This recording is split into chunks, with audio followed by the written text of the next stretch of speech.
As the Black metropolis, Chicago was a beacon for African Americans from across the country, a nurturing place for those who would go on to the world stage.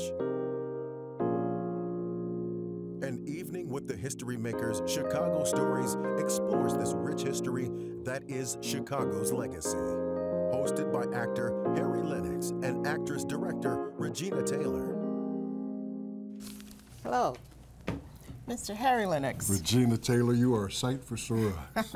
Brings me back to that wonderful evening we spent with the History Makers. Yes, an evening with the History Makers. That's right. You know, I'm looking at this paper today and seeing all the crime and violence. It reflects a city I don't much recognize. The news doesn't capture a fraction of what Chicago is, was, or can be. Let's try to recapture it ourselves a little bit with the great Teresa Griffin bringing us in to that wonderful evening we spent. Oh, memories may be beautiful and gay. What's too painful to remember? We simply choose to forget.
I grew up on the mid-south side of Chicago. 204 East 83rd Street. 47th and Greenwood. 51st, just west of Cottage. 3341 South Park, which is now King Drive. I remember the ice persons up and down the alley. The knife sharpener used to ride his bicycle there and sharpen your knives. The vegetable man used to come and scream up what he had. You know, got watermelon, corn.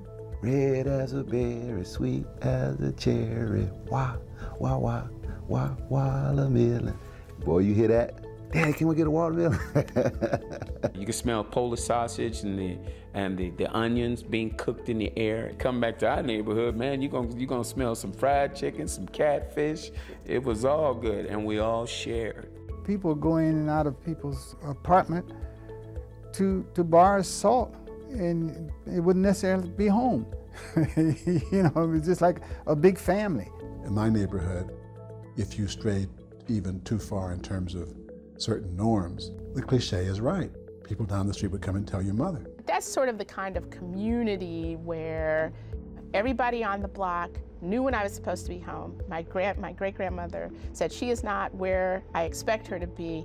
You all look for her, and they looked for me. If you went up to like 94th Street, you could run around in these huge, never developed vacant lots and look for snakes. Our neighborhood included our church, which was on the corner across the street from our house, and our church had a bowling alley in it. If you could get on South Park, you felt pretty proud that that was the boulevard of note or of notables. I almost literally grew up in Madden Park when I was a kid. After school, that's the first place I would go, because that's where you could play baseball, you could play football. The neighborhoods that I grew up in, the maids and the doctors and the carpenters and the street sweepers, we all lived together.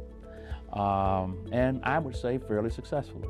I suspect that if there was significant division, it would be division around color. You lived next door to people who had a lot of money and you didn't have it. But nobody thought about that. It wasn't like there was a separation of class in terms of that. We lived in what is called a kitchenette. It's a one-room apartment, usually a large apartment, with 7 or 8 rooms in it. One family would stay in the front and had 2 rooms, another family in the middle, and another family at the end. You shared the kitchen, and you shared the bathroom.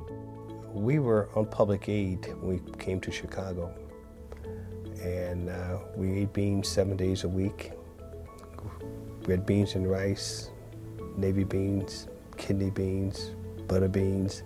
I remember I went to Mrs. Cockrell's nursery school, the Michigan Boulevard Garden Apartment Nursery School. I have wonderful memories of that. The smell of macaroni and cheese still turns me on. You know, Dr. Bowman reminds me of something. She talked about the smell of macaroni and cheese. That's Valerie Jarrett's mom, by the way. I remember the smells, the aromas of Funtown. It was a great amusement park on 95th and Stony. You know, for all of its reputation as a city of violence, Regina, Chicago at one point provided great sanctuary for any number of various people. When I grew up, there was a tremendous mix of people. There were athletes, politicians, preachers. One of them is the former governor of Massachusetts, Deval Patrick, and he'll tell you a little bit more.